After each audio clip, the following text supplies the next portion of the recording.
이제 시진핑 중국 국가주석의 북한 방문을 얘기를 해보겠습니다. 7년 만에 국빈 방문인데 어떤 목적이 있을까요? 네, 2019년 이제 6월에 방북을 하고 코로나 사태 이후에 양측이 교류를 정상간 교류를 하지 않다가 지난해 9월에 김정은 북한 위원장이 베이징을 방문해서 전승절 행사를 개최했죠. 그래서 이제 일종의 이번에는 답방 형식이 됩니다. 북중 우호조약 65주년이 이제 7월 11일인데 이 노동신문에 시진핑 주석의 기고문이 실린 거에 보면 이 방북의 목적이 세부적으로 나오고 있습니다.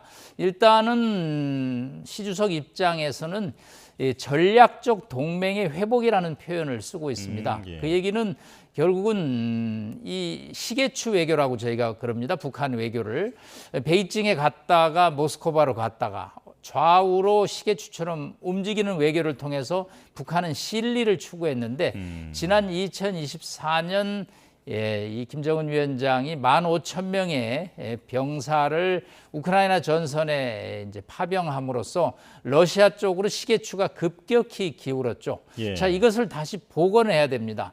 자, 북러가 긴밀하게 협조함으로써 경제적 또 안보적 측면에서 러시아 측의 입장을 두둔하고 있는 상황은 중국 외교에서 맞지 않는 거죠. 예. 사실은 북중은 뭐 혈맹이라는 표현을 씁니다. 이번에 3호, 호라는 것은 좋다라는 호자를 쓰면서요.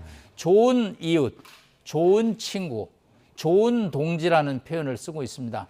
그럼으로써 이제 양측이 그동안에 소원했던 관계를 완전 정상화시키는 이제 그런 어떤 의도가 있는데 여기에는 이제 군사적 측면, 경제적 측면이 있다고 봅니다. 군사적 측면은 지금 이제 핵 문제는 미묘한 문제라 제가 조금 더 이따 말씀드리고요. 예. 경제 협력을 양측이 동상이몽해서 좀 강화돼야 됩니다. 북한은 파병을 통해서 러시아로부터 군사 기술을 지원받고 있지만 경제적으로는 여전히 어렵습니다. 자, 중국으로부터 여러 가지 설탕 또 여러 가지 식량, 원유, 에너지 등을 지원받아야 되는데 이게 늘 물량이 아주 정말 저의 표현대로 딱 굶어 죽지 않을 정도만 지원하는 수준이죠. 예. 그래서 이걸 대폭 지원을 받아야 됩니다. 반대로 중국 입장에서는 지금 압록강에 가면 신압록강 대교가 중국 자본으로 건설이 돼 있습니다. 그런데 이게 이제 북한 쪽 신의주에서 막혀 있습니다. 개통을 시켜야 되거든요. 이런 개통 문제, 또 두만강의 출해라는 문제가 있습니다. 이 두만강의 그 지도를 자세히 보면 그 중국이 북한과 러시아에서 동해로 나갈 수 없는 지리적인 묘한 위치에 있는데 예. 동해 추락 문제도 또 논의를 해야 되는 그럼으로써 이런 북중로 3국 결탁에 의해서 미국과 일본의 어떤 세력을 견제하는 그럼으로써 또 대만 문제에 대해서도 키를 갖는 다목적 목적으로 지금 평양을 방문한다고 볼 수 있겠습니다. 예. 그러니까 중국은 시진핑 주석은 북중러 결속을 강화하면서 미국에 대항하는 그 세력의 중심으로 자리를 잡으려 하는 것이고, 그리고 북한은 이에 따라서 경제적 협력이라든지 어떤 외교적 지위라든지를 이제 중국으로부터 인정받으려 한다라는 말씀이신데요. 핵 말씀을 해주셨는데 이번 공식 의제에 비핵화 관련된 얘기가 나올까요? 네, 김여정 부부장이 어저께 담화를 냈습니다. 조선중앙통신하고 또 해외 언론 상대하는 매체에도 이 얘기는 비핵화는 절대 회담 의제가 될 수 없다.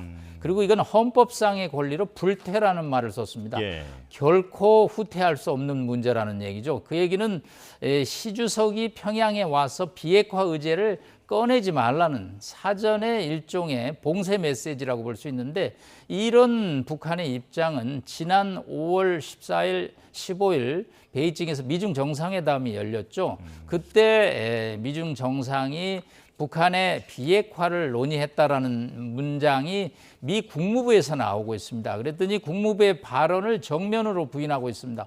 허튼 망상이라는 표현까지 쓰고 있거든요. 그렇기 때문에 이번에 시 주석을 통해서 북한의 비핵화를 완전히 물 건너가게 만들고 북한이 핵 보유국을 공인받는 일종의 뭐 대관식이라는 핵 대관식이라는 표현을 저희가 쓰고 있는데요.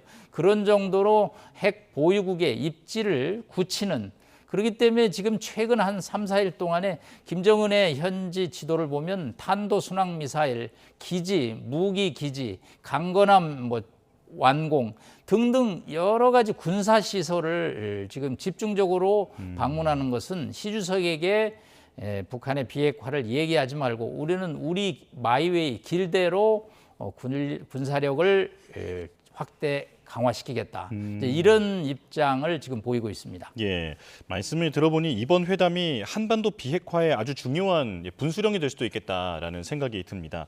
그렇다면 지금 이런 그 전반적인 흐름을 봤을 때 시진핑 주석은 푸틴 대통령도 만나고 트럼프 대통령도 만나고 그 다음에 지금 김정은 국무위원장을 만나는 것 아니겠습니까?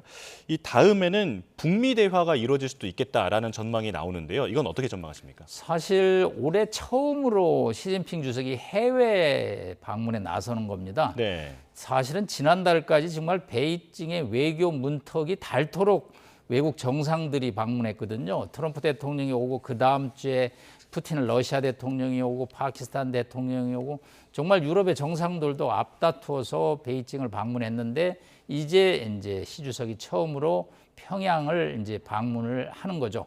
자, 이만큼 이제 시 주석 입장에서는 평양에 공을 들이고 있는 건데 과연 핵 문제에 관해서 어느 정도 톤을 유지할지는 매우 중요한 상황이라고 봅니다. 예. 사실은 5월 20날 시 주석과 푸틴 러시아 대통령이 회담에서 제재를 통해서 북한을 압박해서는 안 되라는 그런 또 표현을 하고 있습니다.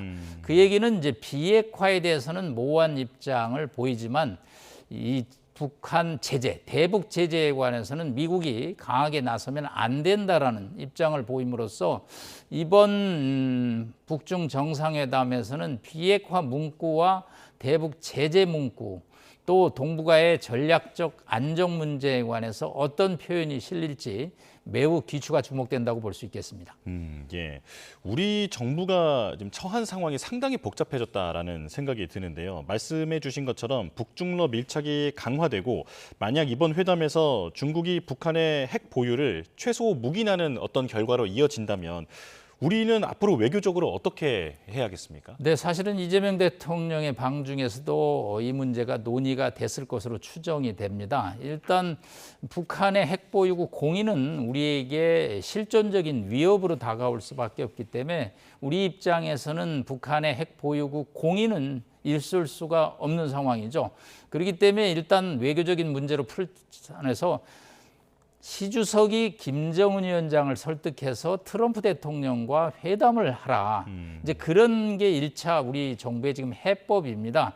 그래서 이번에 평양을 방문해서 아마 시 주석이 김정은 위원장한테 트럼프 대통령과의 미북 정상회담 제안을 할 것으로 추정이 됩니다. 사실은 뭐 트럼프 대통령도 계속 김정은 위원장과의 회담을 공언하고 있는 상황이기 때문에 언젠가는 뭐 올해 안에 북한과 미국 정상 간의 회담이 열릴 것으로 예상되는데 회담 조건이 매우 불투명하죠. 북한은 비핵화 회담은 안 한다는 것이고 미국 워싱턴 입장에서는 비핵화가 의제가 돼야 된다는 입장이기 때문에 양측이 기존에 2차례 싱가포르 하노이 회담을 했지만 접점을 찾지 못했는데 아마 시 주석이 이 문제에 관해서 조율적인 의견을 아마 제시하고 또 지난번 트럼프 대통령의 방중 시절에도 이 문제가 논의된 것으로 얘기를 하기 때문에 어떤 식으로 양측이 합의를 하고 그 다음 단계로 김정은 위원장이 트럼프 대통령과 만날 것인지 우리 외교의 커다란 과제라고 볼 수 있겠습니다.